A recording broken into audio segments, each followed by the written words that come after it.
কাম সিমানটো হয় আজি 1 তাৰিখৰ কাৰণে কামত ইমান বাৰু মানুহ অহা নাই সেইটো কাৰণে 4-5জন মানুহ কাম কৰি আছে এতিয়া কিছুমান কথা মই বুলি ভাবিলোঁ কিন্তু এইটো আমি যে পষ্টবিলাক ঢালিছিলোঁ একচুৱেলি এইটো কি হয় জানে এইটো পষ্টবিলাক যে ঢালিছোঁ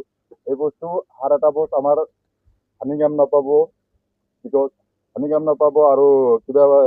যে ৰাপ ওলায় আমাৰ মিস্ত্ৰী ভাষাত এইটো কেঞ্চাৰ বুলি কয় আমি এইটো গাইড কৰা থকা যে আমাৰ আৰু এটা ঢালাই ভাইব্ৰেশ্যন মাৰা ভাইব্ৰেশ্যন নহওঁতে আমি ঢালাই কৰিবলৈ নিদিওঁ সেইটো কাৰণে আৰু এটা পষ্ট আমাৰ চাৰিওফালে দেখাই দিয়াচোন আৰু এটা পষ্ট আমাৰ এইটো আজি পষ্টটো আজি খুলি দিছে কোনা হওক কিবা হওক ভাইব্ৰেশ্যন কৰাৰ কাৰণে আৰু এটা বস্তু ঢালাইত যদি কাষ্টিঙত যদি আপোনাৰ ভাইব্ৰেশ্যনো হয় কাষ্টিং কেতিয়া টাইট নহয় কোনো এটা মিস্ত্ৰীয়ে কেতিয়াও লোকেল কাম কৰাতে পাব্লিক কাম কৰোঁতে সিহঁতে সদায় এনেকৈ হাতেদি বা বাহিৰে দিয়ে কিন্তু আৰু এটা ঢালাই ভাইব্ৰেশ্যন মাৰাটো অন্তত জৰুৰী হয় ভাইব্ৰেশ্যন নামাৰিলে কি হ'ব ভাইব্ৰেশ্যন নামাৰাৰ লগে লগে